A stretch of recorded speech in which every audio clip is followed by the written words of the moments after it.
Good morning, everyone, or good afternoon, depending on where you happen to be. What a pleasure it is today to welcome David Bell and his wonderful new book, Kill All Your Darlings. What a great cover, Dave. I was very fortunate with the cover. They did a beautiful job. It's a beautiful cover and colors. And yeah, I'm thrilled with the cover. You should be. And I might add, although I'm not sure, and David has thoughtfully signed at our request multiple copies of this wonderful book. So you can order it from the Poison Pen. Go to poisonpen.com and then click on Web Store and you can write in the title. If Patrick were with me, he'd put a link in the comments field, but he's not and I'm too inept, so too bad. And with us today is JT Ellison, known as Thriller Chick, who is in a hurricane zone and has a broken ankle. And are there any other handicaps to this event that you want to tell us about? No, that's plenty. So JT and David are friends. She's a major fan of his work. And so she's agreed to chat with us about it. Now, David has written, David, do you want me to count in the book or do you want to tell me how many books you've published so far? This is the 11th one with Berkeley. So there were two with the small press before that, but this is 11 with Berkeley. So those are the ones that are listed there. Yeah. And you're a fan of writing standalones versus a series. Yeah, I've always done standalones, never attempted a series, never been encouraged to try a series. I have no idea what that would be like if I ever tried to do that, but not yet anyway. So yeah, they're all standalones. Well, JT, otherwise known as Josh Walker, here's your moment to talk to David about the advantages or disadvantages. Actually, it's not a question of advantages. I think it's just a question of storytelling, how you want to do it. So I'm over to you, JT. That's a good way of saying it. It's how you want to tell the story. Do you want to have an interconnected story over multiple books, or do you want to have it completely encapsulated in one? And some writers, hate standalones and love series. Some love series and hate standalones. I write both. I hate both equally and love both equally. If I'm writing a series book, I want to be writing a standalone. If I'm writing a standalone, I want to be writing a series book. It's just the nature of the beast. But David, what you do with your standalones to come up with unique stories every time, unique settings, unique people and everything. I love what you do. And I want to ask you about the title, because since it's a little insider joke in the writing world, talk to me a little bit about the title that you have for this one. Yeah, so the title Kill All Your Darlings comes from writing advice that is attributed to Faulkner. If you Google it, other people sometimes get credited for it, but he's the most famous person, so he gets all the credit for it, I think now. But it's basically advice that he says in writing, you have to kill all your darlings, which means when you've written something and you think it's beautiful and perfect and you're the smartest writer who's ever lived, inevitably that's the thing that your editor or someone else is going to come back and say, that's the part that has to go from the story. And it feels like as a writer, you are cutting off the one tip of your finger, right? And so the book is about a creative writing professor, so it fits to have that writing advice. And then also, since it's a thriller, I don't think I'm spoiling anybody for anything, some darlings get killed in the course of the book. So it seemed like the perfect title to sum up the writing part and the murder part of the story. Yeah, literal and metaphorical, which is the ultimate title. That's awesome. So tell us a little bit about the story. Yeah, so it's about a creative writing professor named Connor Nye, and he takes a manuscript that was written by one of his students. The student has disappeared off the face of the earth, so everyone thinks she's dead, and Connor is the only one who has a copy of the book. So he's desperate to get tenure. He publishes the book under his own name. And there are two small problems that happen once he publishes the book. One, the student Madeline is really not dead, and she shows up at his house in the first chapter. And two, the stuff that's in the book that now has Connor's name on it are details about an unsolved murder that only the killer would know. And the police happen to notice that. So he's got two problems on his hands. He's being accused of murder, and he's also committed the grave crime of plagiarism. And he's squeezed in that vice at the very beginning of the book. It's a heck of a place to jump off. What gave you the idea for this? Well, so I teach creative writing, and I've taught creative writing at a university for a long time. I've never stolen a student's book, even from the talented students. I've never stolen one of their books. And I've never had a student presumed to be dead either. Sometimes the ones sitting in class seem like they're dead, but no one has ever actually been dead. But for years, I've wanted to write a book set on a college campus. And I've wanted to write a book about that dynamic between professor and student, when the professor's writing and the student is writing. And I wanted to have a manuscript that reflected some event from the real world that got people into trouble. And I had tried a couple of times and I couldn't get it right. It just couldn't get off the ground. And we all have experienced that as writers when the idea just stays flat, right? But finally, this time out, I managed to get it off the ground. And so it was a long time coming to get to this point, but here we go. Kill All Your Darlings, it finally worked. And it's a campus novel that is not a Gothic. Barbara and I have had a long-going conversation this year with Jane Ann Krentz about the trend of the Gothic, and immediately you see a campus novel and you assume it's going to be a Gothic, but it's not. And you've shied away from that trend and kept it straight in the crime fiction world. And so bravo to you for that. There is a creepy bell tower on the campus, so that's a little bit of that. Yeah. There's a creepy bell tower, very, very creepy bell tower. How fun was it to write this, though? I know you, so I see little bits of you in here, and I hear you in many of the little things. How much fun was this? Because it seemed like it was probably cool to write.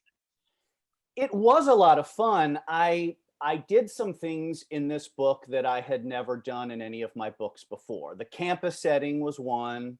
The different timelines was another. I had never really tried that to this extent before. And so before I wrote the book, naturally I was thinking, what have I gotten myself into? If I try to do it this way, and I find out that I can't, that this doesn't work, that my skills don't extend to the point where I can take on this complicated timeline, what am I going to do? I'll be 100 pages in and realize it's a disaster or whatever.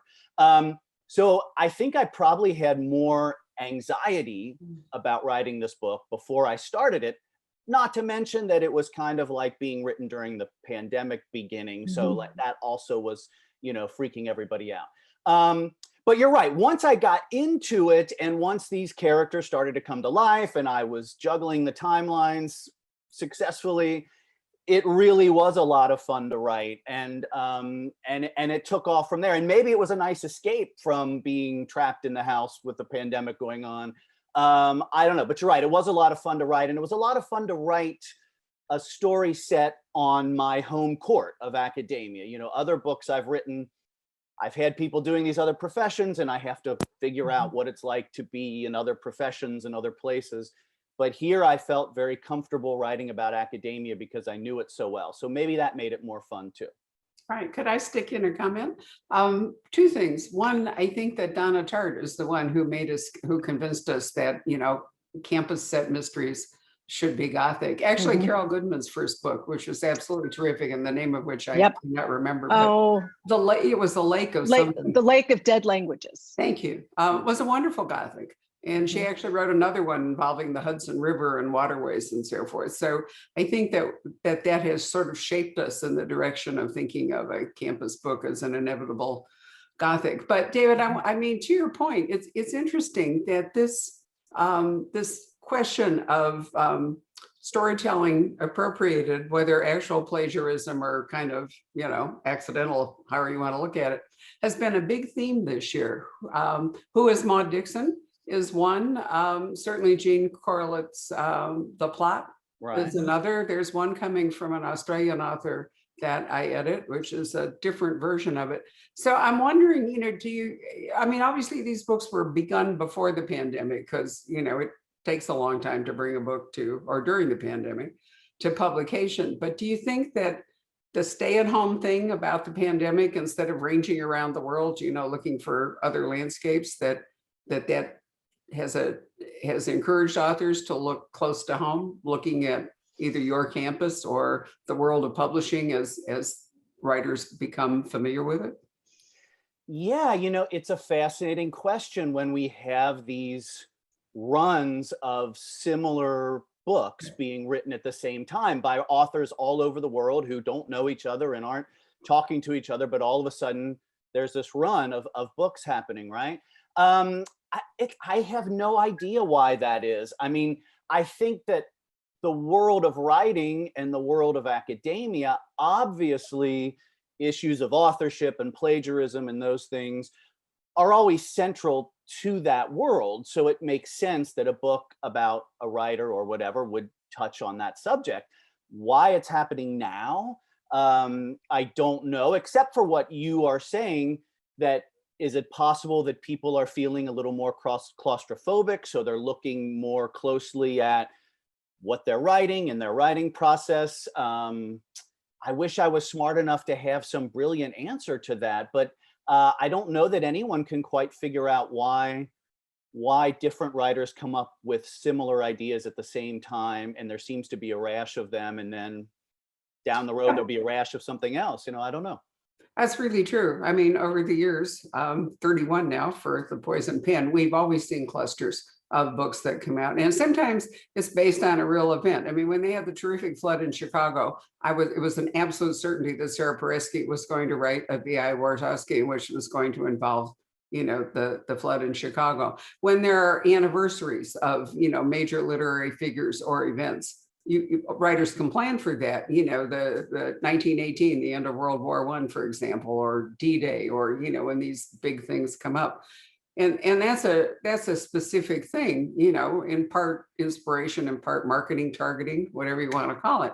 But this kind of whole thing about writers and other people's stories, and whether, as I say, it's actual plagiarism or sort of accidental, I'm not really sure. There's some serious ethical questions involved, of course, in it too. I don't know if there's something in publishing going on to that effect. I'm a little surprised we haven't seen a rash of legal thrillers, because in point of fact, they're not that different in terms of, a relatively closed environment, people who write, because really, especially trial work, aside from all the research involved, which is like writers, the person who tells the best story at a trial is the person who wins. You can contradict all the evidence. Juries are carried away by story a lot of the time. Maybe a little less so now that we have more forensic evidence, but oftentimes you look at verdicts and you think, what happened? And what happened was that one lawyer told a better story than the other one. So I keep wondering, where are the legal thrillers in this? Why are these all academic, or just people who want to be published? And often the push is a failure to publish seems to be the thing that propels people into looking at somebody else's work. At least in the 3 books that I mentioned, that's true. And there's a lot of pressure to publish if you're an academic, right? Publish or perish is kind of the cry. Yeah, there's a lot of pressure to publish in academia. And then I also just wonder, it seems like more and more people want to write because, and there's more social media and more conversation online about writing. So maybe that's in people's heads, is that there are a lot of people who want to write and a lot of people going to writing conferences. Maybe that's part of it. I don't know. It'll be interesting to see if in a year or two, suddenly there are all these books about people just traveling all over the place, and like writers are just like, I want to get out and research, far away. I want to, and like everybody's running around out in open fields, or I don't know. It'll be interesting to see how that plays out in the next couple of years. Well, I agree. The zeitgeist is an interesting phenomenon, because that's, we see the clusters, we see this, I've got friends that'll, they'll write me, they've been working on a book, they've been working on it for 6 months, and then Publishers Marketplace has an announcement, same exact book. It's like, how does that happen? It just, this year is planes and plots. planes and plagiarism. Yeah. You know, that's really the thing. And what's next year going to be? You know, last year it was islands and mysterious weddings and all of that kind of stuff. You know, there's just, why does that happen? Why, you know, it is kind of bizarre. Plagiarism, though, I want to talk about plagiarism because that feels like it's born of such desperation. It doesn't, I want to know the thought process, and you've done a wonderful job in this of explaining that, of why somebody would try to pass something off as their own. It's one thing if the author is dead, right? That there's no chance of being caught, so to speak. But what about the authors who do this, that they're going to get caught, right? They're doing it with somebody alive who can prove it, who can go in and say, hey, this is my work, and sue you and all of that. I mean, the intellectual property on that just fascinates me. Why would somebody take that risk? I mean, I think it's the desperation to be published. I mean, in the case of Kill All Your Darlings, Connor is desperate to get published because that's the only way for him to keep his job. And in academia, people are trained to do one job. And if you don't get tenure at an institution, it's not just, oh, I don't have tenure. You get fired. You are out of a job. And then what do you do if you're middle-aged and you've been trained for one job and that place has let you go? So it's that absolute desperation to try to hold on to a job. I mean, maybe it's that economic insecurity that a lot of people have been feeling, that maybe that's funneling into some of these books as people are doing this for the money and out of economic insecurity. But also, just like plagiarism in general, when people do these things, and it's true of Connor in my book, we see politicians do this, we see entertainers do this. The cover-up is always worse than the crime.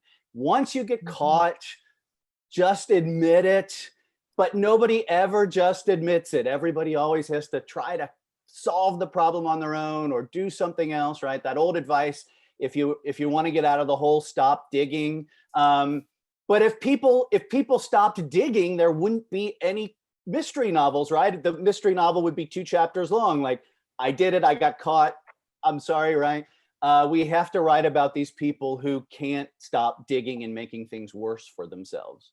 There was a lovely line in there that I wrote down. Nothing teaches you how hard it is to do something like failing at it, which I thought was just very profound.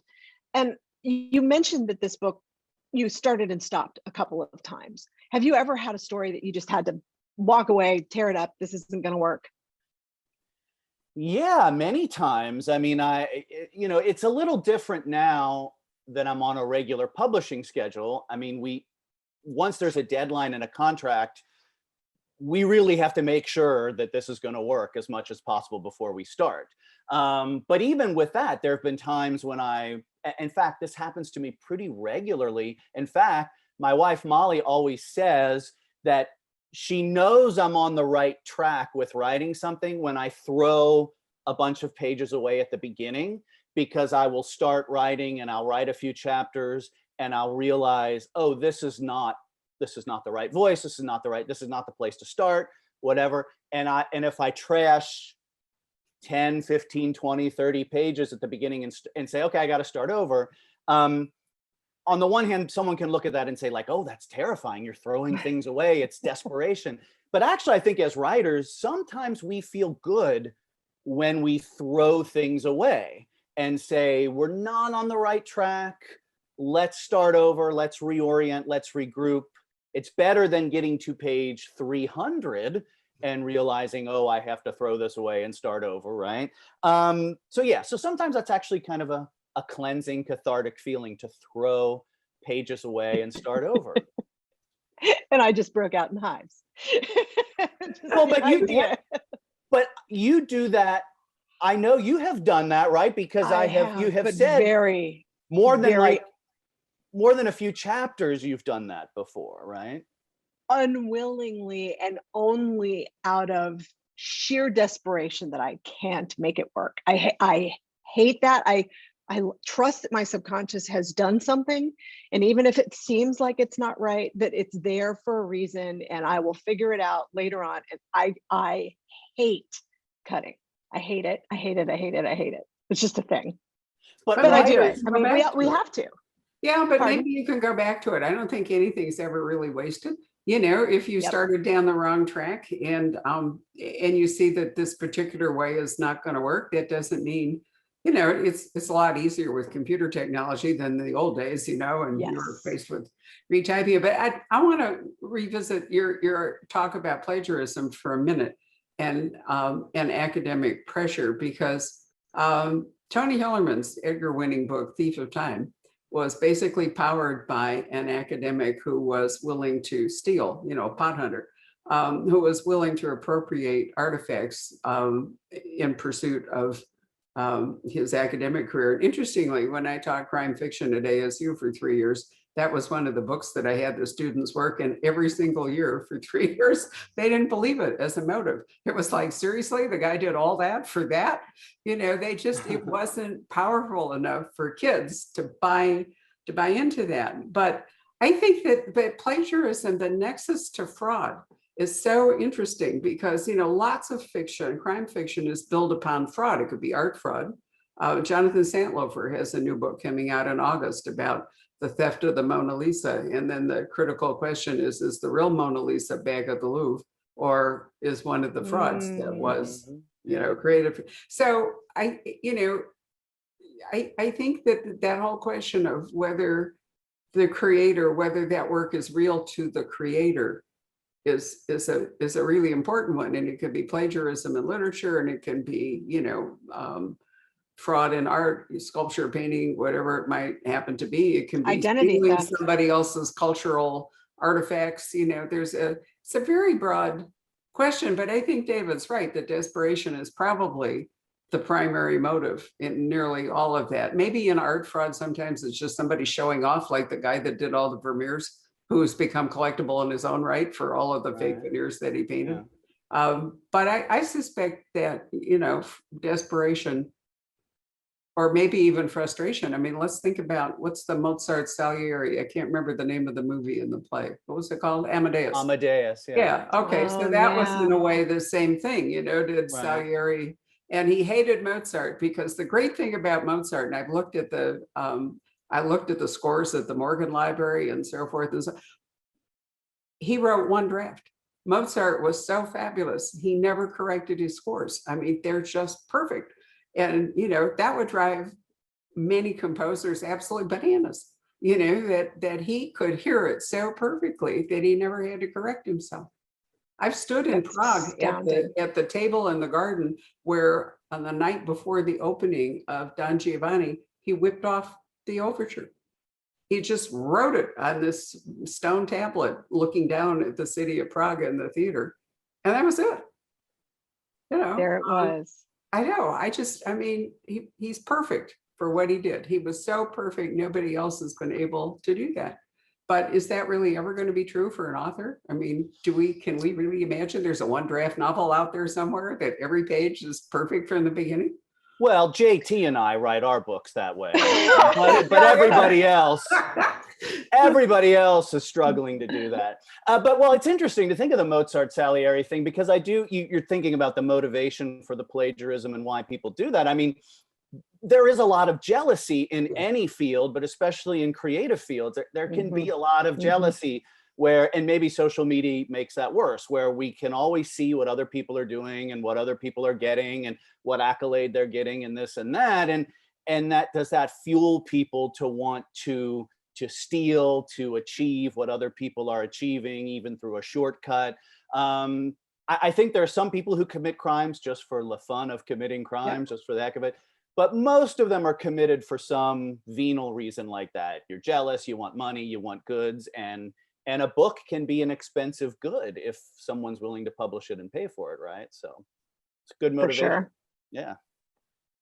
So I don't want to bang the drum on plagiarism through this whole thing, but I wonder if, you know, imitation is the sincerest form of flattery, right? So all of the books that we rewrite and rework, you know, the Rebecca, obviously, we're all rewriting Rebecca all the time, guilty. Is that a form of plagiarism? That we're taking somebody else's creation and re-envisioning it for ourselves? I mean, it gets back to that question of how many stories are really that original. I mean, Seven I always, plots. right, the seven plots idea, and I think of writing mysteries and thrillers anytime I'm sitting down and I'm trying to come up with a new idea, and I think to myself, okay, what are the reasons why people kill or steal or whatever? I mean, it's pretty much like love and money. Like what else is there? What other reason motivates people to go and kill and do things? They either want loves, we're associated with love, or it's associated with money, or maybe it's all just money. I don't know. Maybe everything is about money, or maybe everything is about love. I don't know. So it's hard to be completely original. And all of those stories that have gone before, every story we've ever read, going back as far back as you can go, all of those stories enter our subconscious, right? All of those stories are part of the culture we're swimming in. So inevitably, those structures and ideas are going to come out in the next story that we write. We're all influenced by everything that's come before that we've consumed, whether it's a movie, a TV show, whatever. So yeah, I mean, I think we're all participating in that in some way. And we're fine tuning around the edges to tell a more original version of the story. But I'll sound like an English professor now. I mean, Shakespeare was retelling stories that had already been told and taking historical figures and writing stories about them, just the way people write historical novels now. So it's not like the greatest writers didn't do this stuff. So I'm saying JT and we're like Shakespeare. We're up there. Yeah. Oh, you absolutely are. And let me say this, JT, we might have even talked about this before. It's easy to think that Gillian Flynn invented the trust no one when she wrote Gone Girl. Right. Okay, but if you really pay attention, Agatha Christie wrote The Murder of Roger Ackroyd, and Scott Turow wrote Presumed Innocent, and they are classics of trust no one that came along before Gone Girl. Now, I don't think they in any way Gillian, appropriated or plagiarized anything. Haven't you and I talked about, isn't it Lee Child that said, you give 20 writers the same basic and you get 20 different books, same basic thing. And I think that's true. So, I mean, I think plagiarism is more narrowly defined as actually stealing the words, in the structure. I don't think it's the ideas are out there. You can't copyright ideas any more than you can copyright titles. But so I think plagiarism is more narrowly defined in that somebody else actually composed. What would you say, David? It must come up if you're teaching creative writing. Do you ever talk about this to your students?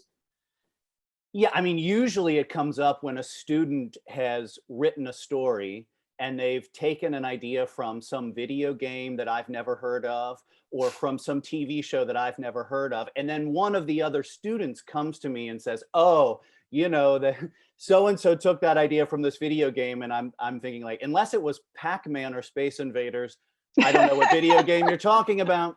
But yeah, we do talk about that. And we talk about, if you're writing in a genre, you're trying to, writing in a genre is tricky because editors and readers have a certain expectation for what's going to come in the book, right? If they pick up a thriller, they want to be thrilled. They're going to expect that they're going to be murder or stealing or kidnapping and all those things.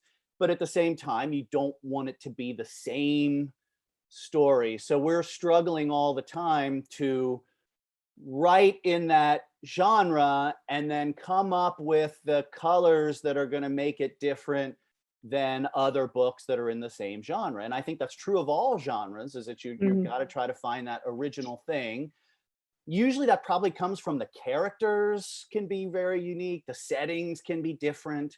The actual crimes can sometimes be different, but a lot of times it's just, it's someone got killed, someone got kidnapped. You got to, around the edges there, you have to figure out a way to make it unique. It kind of blows my mind then thinking about if there are such limited ideas to work from, that we all manage to create such wildly different stories and do so at such a pace. I mean, there's so many. Yesterday, how many books dropped? It was like 40 major hardcovers dropped yesterday across all the genres. Yet I don't think there's any dearth of ideas out there. No, that you're right. And I was saying this, I don't remember who I was talking to yesterday. I was doing an interview somewhere and I was saying, and I think the person asked me, what book have you read lately, or what book are you excited about? It's hard to keep up. It's hard to keep up when Yeah. every week Yes. there's a new stack of great, just in mystery and thriller, just in that. Forget Mhm. about if you're getting into other genres and everything. So, or nonfiction. So it is really hard to keep up.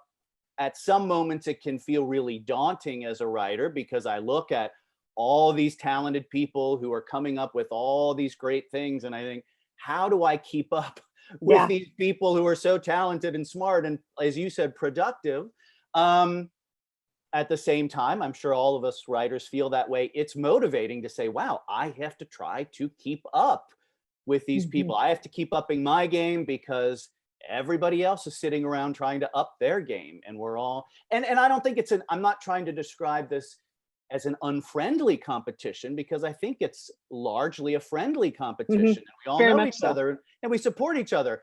But it can be intimidating sometimes. But it can be, we have to channel it into being highly motivating and say, how am I going to keep up with JT Ellison when she's coming up with an amazing idea every year, right? How am I going to keep up with all these other people who are coming up with amazing ideas every year? Oh, this has Barbara, been, sorry, go ahead. I was going to say, two questions. How do you keep up? Because you've got a fire hose of books coming in at you. A, B, have you seen a renaissance of writing like this before? I mean, we're in some sort of zone right now that everybody's publishing really amazing, innovative work. Have you seen this Yep. happen?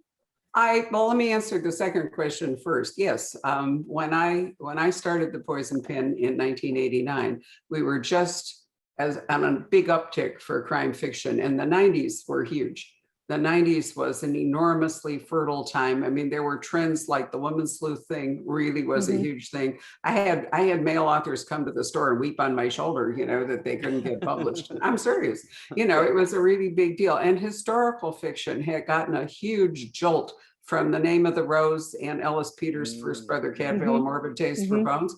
But over on the side, historical fiction had cycled down. And so people who had written historical fiction moved into writing historical mystery. I mean, people die anyway, so it wasn't all that hard, for them to figure that out. And then, like all genres, I actually toyed with this when I went back to my 45th reunion at Stanford. I have various master's degrees, but I never did a PhD because I never could find anything that I loved enough to spend 3 years of my life thinking about. But I had a real conversation with them and they said I could come and do it, but I would have had to stay in Palo Alto for a while and that wasn't going to work. But the thing that interested me was what I call the genre role in fiction. And it's a pretty definite cycle, and it tends to run on a generation line. It tends to run for 20 years. And you'll see something and it will cycle up and it will peak. And then it's like, all right, there's too much of that. And then it sort of cycles down while something else powers up. And crime fiction and thrillers have done that. Right now we're in the middle of we're coming to I think the peak of the uptick. And then it's going to cycle down some. And then we'll see something else. Romance tends to stay pretty stable. It's a very large audience, but other genres tend to roll. So it's timing in part. And then I also think one of the reasons we're seeing the tsunami this year, which I am drowning in, is that so many books got postponed from 2020. That happened after 9/11. If you want to cast your mind back 20 years ago, there were a lot of books that were scheduled to come out in the fall or the early winter of 2002 that got postponed because all the mechanics were put on hold, airplanes didn't fly, people couldn't tour, everything kind of died. So I think that's contributing to where we are at the moment. My problem, because there is just such an overwhelming number of books and I can't write. I have produced a newsletter every month for 31 years that tries to cover, what's going on. And I'm having to do a lot more triage now because I can't get it all in. It would be, a 100-page document. So I have to make decisions about, which books to cover, which books to ignore. I rarely write negative reviews because they just waste a lot of space and don't. The unkindest review I can write is the no review in terms of our, and then, people come into the store with the printout in hand and, they don't pay any attention to Amazon and its algorithms. They don't pay any attention to the Indie Next list. They don't care. They come in because I or other members of the staff have said these are the books.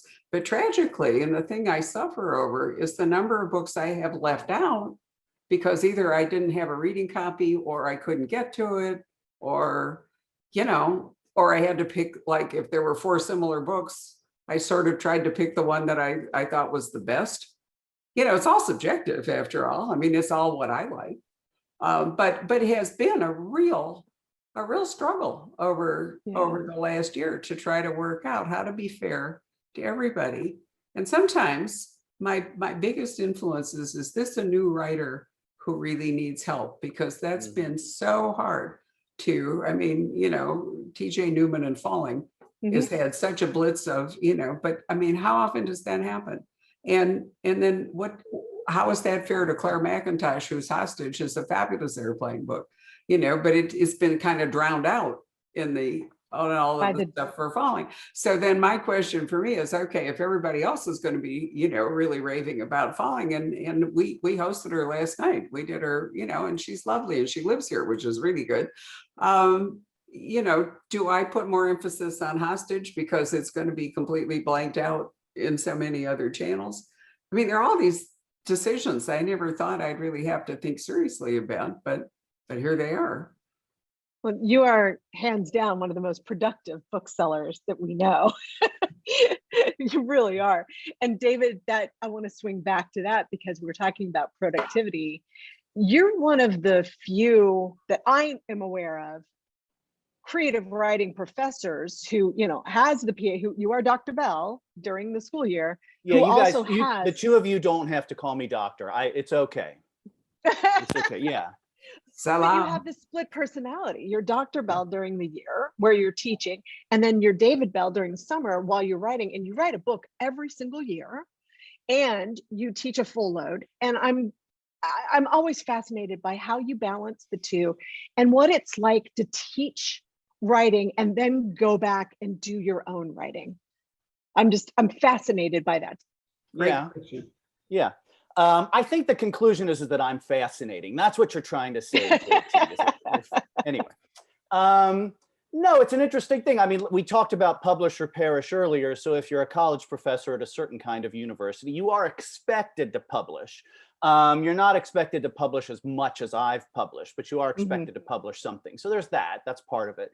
And being a college professor, it's not that I don't do some work for the university all year, but there is a lot of time in the summer and over the between semester break where I have some downtime from the university where I can write. So that schedule is conducive in that way.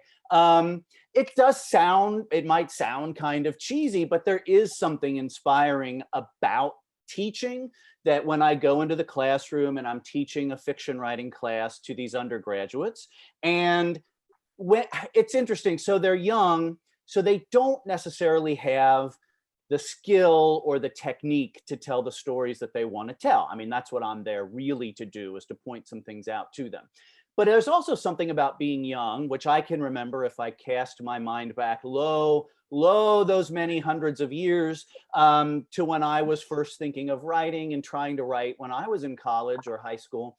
There's something about that fearlessness and not having all the filters and not having all the knowledge of the business side of things, when we were just sitting down and just letting it rip and just like, where does my mind go? One day I can write a story about a vampire. The next day I can write a story about a spy. The next day I can write a story about a guy getting a haircut. And you're just not even thinking about, where does this fit in the market? Or, oh, what technique am I using?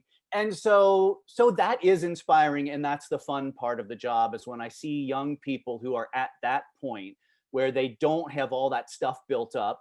And then it reminds me to do that, that when I'm writing a story, I need to not think about all the things that are going on in the world, not all the publishing things and the business things and whatever, and just what story do I want to tell? How do I want to tell the story? How unself-consciously can I tell the story?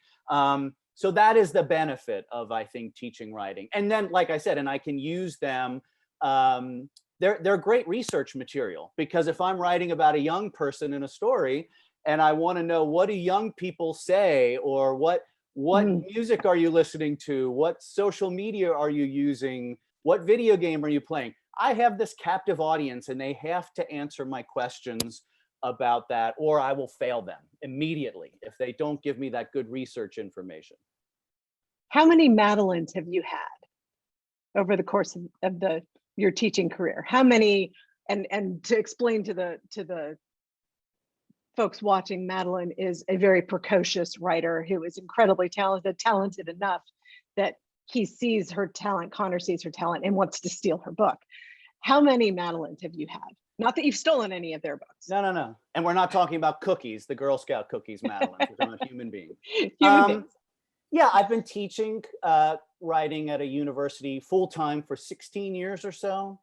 And there are probably a handful of undergraduates, probably a handful. It happens every once in a while.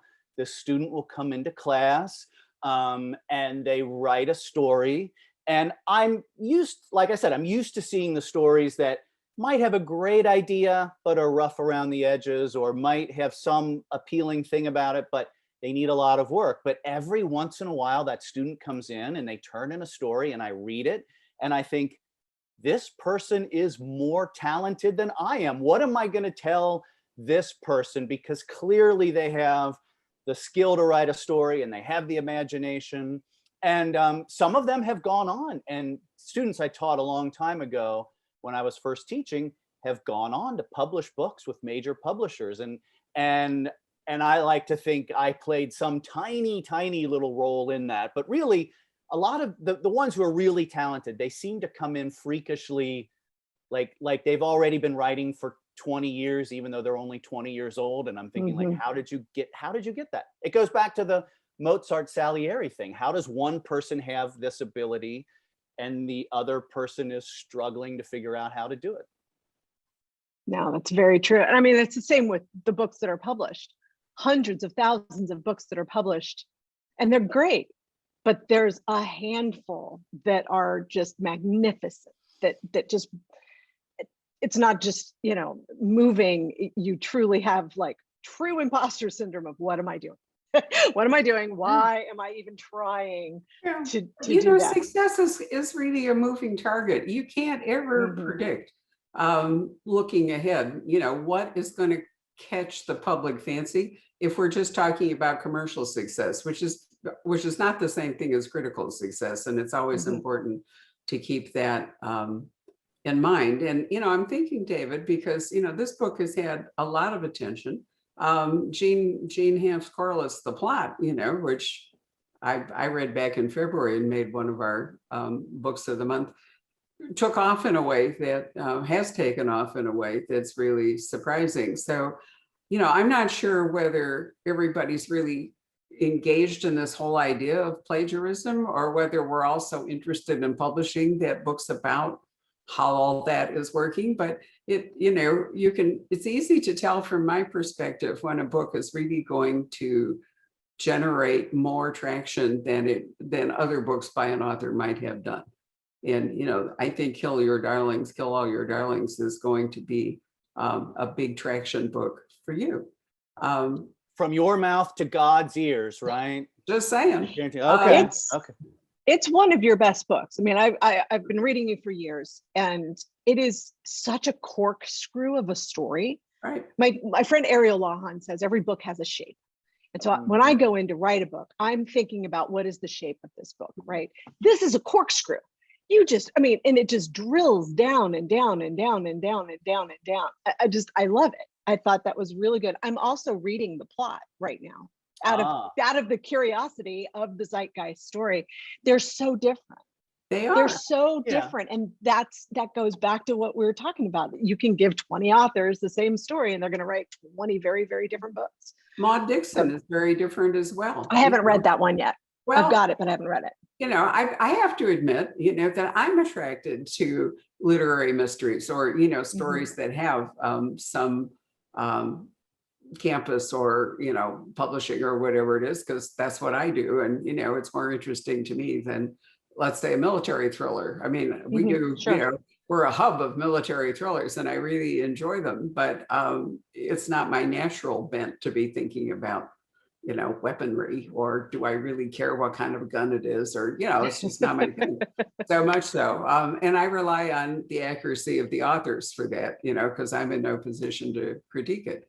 So, it may be, it's an interesting thought. It may be that having a cluster of them works for everybody. In a way, it lifts the whole thing in a way that just one book about this subject might not do. I'm wondering if, it's an accidental marketing nexus or something that occurs when several good writers write books in a sort of a same arena, let's call it.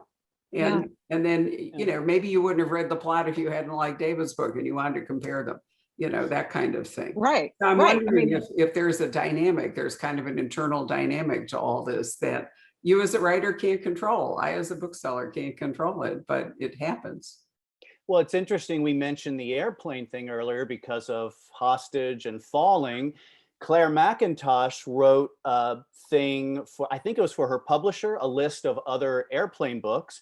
And I wrote Layover a couple of years ago, which is about an airplane, and she put that on the list. So I'm gonna benefit a little bit if people talk about airplane books and they remember that I had an airplane book a couple of years ago. So I do think there's a benefit when they're, and sometimes you think maybe we just see these clusters because we pay so much attention to the books and maybe we're just noticing it.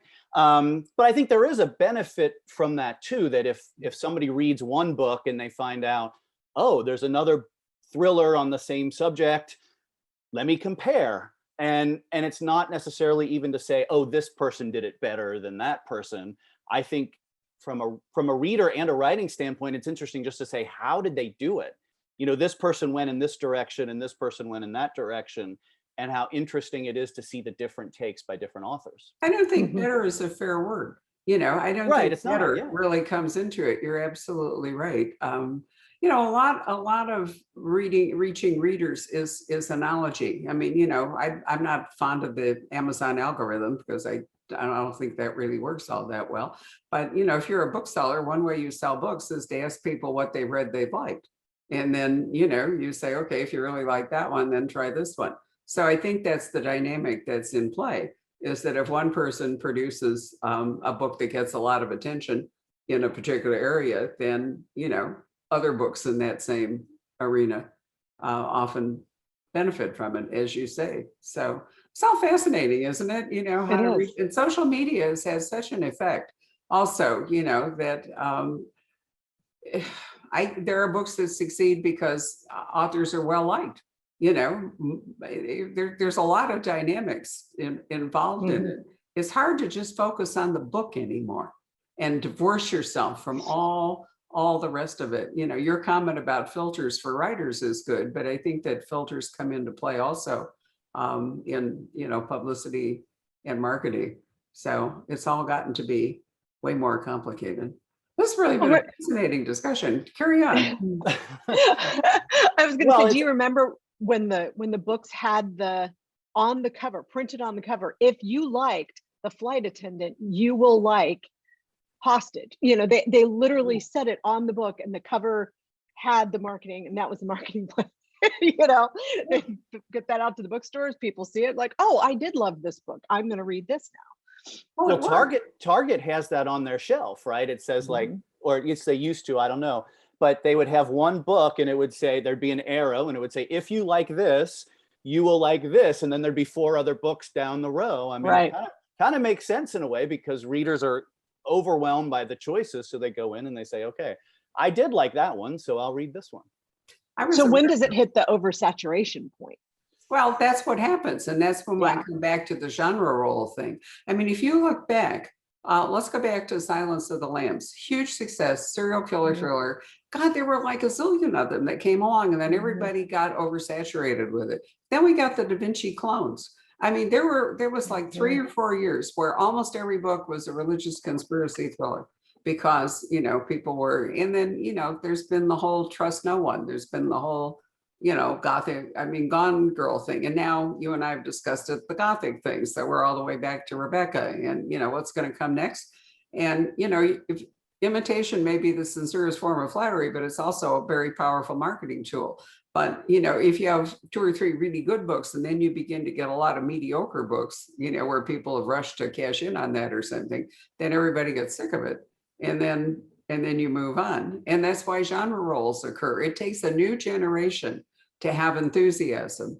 So we're seeing, for example, a ton of interest in classics, mystery classics. I mean, we have a whole section now called classics.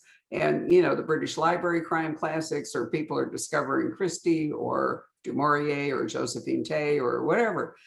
This is a whole generation of people new to reading crime fiction. And so they're learning the basics. And, you know, but then they'll grow up and then we have to wait for a new generation. So I think that that interest is tied, as I say, to generation readings. And, you know, people read, as J.K. Rowling showed us, teenagers can read, they're in school. But then when you get to college, your opportunity for leisure reading is diminished, right? Because you've got other stuff to do. And then you're starting a job or you've got kids. And, you know, there's kind of a period from, well, let's say 20 to 40 when reading time is not that available to you. And then you hit middle age and your kids are grown and you're establishing your job and you're not, you know, studying for an exam. And you can go back to leisure reading more. So it's that, what's interesting is that gap. It's almost like a lost generation gap from 20 to 40, roughly. That happens for most people. I mean, look at your own life. I can remember when I had 2 little kids that my sole goal every single day was to get them both down for a nap at the same time so I could have 1 hour to read. I mean, that was seriously, that was the design of my day when I had little kids, you know, and then that goes away. So Yeah, David, what do your kids read? What are your students reading? Are they reading for pleasure at all? Or are they playing video games? you know, some of them do. And what is really popular, and maybe it's because they're still the Harry Potter generation. I mean, the Harry Potter thing has gone on, I think, multiple generations now, Yep. right? It's extended on. I mean, when did the first one come out? Was that 2001 or two? That was been a long time since the first one it came has out. been, it's been Like a almost a generation. It's been a generation. I think they're still very much under the Harry Potter umbrella. There's a lot of fantasy. This is good for you with your new book. You can sell it to the kids, right? But there's a lot of fantasy. They're really interested in fantasy, and also vampires and things like that are still popular among them. I don't know if it's because they're seeing TV shows about it, or, you know, Harry Potter came out and then there was the whole Lord of the Rings renaissance when the movies came out. And so I just think that is a powerful thing that is still continuing to have an influence on them. They do write, there's crime and mystery. I mean, it is a lot of serial killers that they'll write about. They're kind of fascinated by that. Maybe that's because there's so much true crime. The true crime, like you can turn on the TV and there's the Discovery Channel and all those kinds of things are happening, and they listen to podcasts. So yeah, you see those genres with them, but fantasy has had a long life among my students. It does tend to, That's you know, fascinating. speaking of clusters, I have to tell you that there also is a great number of books that have come out inspired, the plots of the mystery are inspired by true crime podcasts. There have been a whole bunch of books Yeah. where, Yeah. you know, that is the plot generator for what happens in the mystery. And that's a real thing happening around us, right? You know, that there are true, Michael Connelly's established a true crime podcast and, you know, all the rest of it. So we're probably going to see more to involve, you know, catching people through genetic testing after the whole Golden State Killer thing, you know, and there again, that's what we've talked about. You know, there's a real thing that happens. There's some like idea generator that happens in real time. And then books, you know, books are inspired by all of that. So It's been wonderful. David, this is really an excellent book. I truly enjoyed reading it. I was so pleased when JT said that, you know, she loved it too, and she'd like to talk to you about it. Could we ask JT to say a couple words about her own work before we sign off? Yes, please. And Oh. I'll just say thank you, both of you. You've both been incredible supporters of my career. I mean, I met JT when my first book came out, and I was sitting next to her at a book conference. And she is the master of how to sell books at a conference. And every time I have had a professional question, I ask JT and she answers like that. So both of you, to hear nice things from both of you was wonderful. I admire both of you a great deal. So thank you both. Well, thank you. So Her Dark Lies, JT, is your most recent book under your actual JT Ellison name, right? So It is. how would you describe it quickly? It is an homage to Rebecca. Go figure. That's why I'm asking these questions. It's about a young up and coming large format oil painter named Claire Hunter, who has met the man of her dreams, and they're getting ready to leave for his family's private island for their wedding, and things go dreadfully wrong. And there's one big problem. He has a dead ex-wife that nobody's allowed to talk about. Her Dark Lies. We still have a couple of autographed copies at the Poison Pen. But then tell us about your pseudonym and your new, you know, as David mentioned, your I don't want, we want to call it fantasy. What is it? It's urban fantasy. It is Okay. urban fantasy. It's under the name Joss Walker. It's Jane Thorne, CIA librarian. She is a, I know, that makes me smile every So time I say good. it. She is an academic research librarian who is magical and doesn't know it. And when she touches a book, the world opens to her, and the CIA comes calling to help her fight against a terror organization who's trying to take over the world.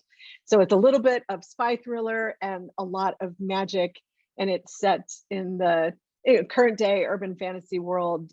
Starts in Nashville, goes to Dublin, and all the books are going to be in different libraries around the world. I love the fact that you've taken a librarian and made her a CIA agent. I mean, how Right. cool is that? Right. It's really great.